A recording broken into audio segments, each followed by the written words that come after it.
Hi అండి, నేను మీ సంపూర్ణను. ఈవేళ ఎందుకు మా నాన్నమ్మ బాగా గుర్తొస్తుందండి. మా నాన్నమ్మ తాంబ్లి అని చేసేది, అది కూడా బాగా గుర్తొచ్చింది. తాంబ్లి అంటే కర్ణాటకలో తాంబ్లి అంటారు. మా నాన్నమ్మ కర్ణాటక నుంచి వచ్చిందండి. మా తాతయ్య అక్కడికి వెళ్ళి అందంగా ఉండేటువంటి అమ్మాయి కావాలని చెప్పని వెతికి కర్ణాటక తీసుకొచ్చి మ్యారేజ్ చేసుకున్నాడండి.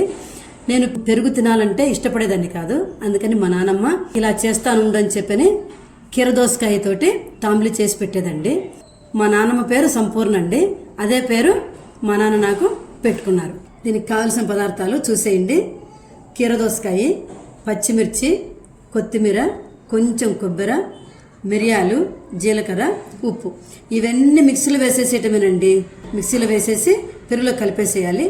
పోపు వేసి ఒక 2 నిమిషాలు ఉంచేసుకుంటే సరిపోతుందండి. ఇదిగోండి, మిక్సీ వేసుకొని పెరుగు గడ్డగడ్డగా కలుపుకోకూడదండి. ఇది ఇలా గరిటె పలుచగా వచ్చేటట్టు చేసేసుకోండి. చాలా టేస్టీగా ఉందండి, చాలా బాగుందండి. ఇది నచ్చితే లైక్ చేసేసేయండి, సబ్స్క్రైబ్. మీకు తాంబ్లి ప్రాసెస్ చెప్పాను కదండి, మా నాన్నమ్మ చేసేటువంటి తాంబ్లి అని. ఇప్పుడు ఆ తాంబ్లి టేస్ట్ కూడా మా అబ్బాయి చెప్తాడు. సూపర్, బాగుందండి. ఏంటిది? అదే కదా ఇది కీరదోసకాయ. అబ్బా, నీకు కీరదోసకాయ టేస్ట్ తెలిసిందే? తెలుస్తూనే ఉంది. అవునా? అంటే మా నాన్నమ్మ వాళ్ళు కర్ణాటక సైడ్ కదండి, వాళ్ళు తాంబ్లి అంటారు. ఈరోజు మా నాన్నమ్మ గుర్తొచ్చి, మా నాన్నమ్మ రెసిపీ కూడా గుర్తొచ్చి చేసి మీకు చూపిద్దామని చెప్పానని అనుకున్నాను. కానీ దాని ప్రాసెస్ మాత్రమే చెప్పాను మీకు. ఇంకోసారి చేసి చూపిస్తా.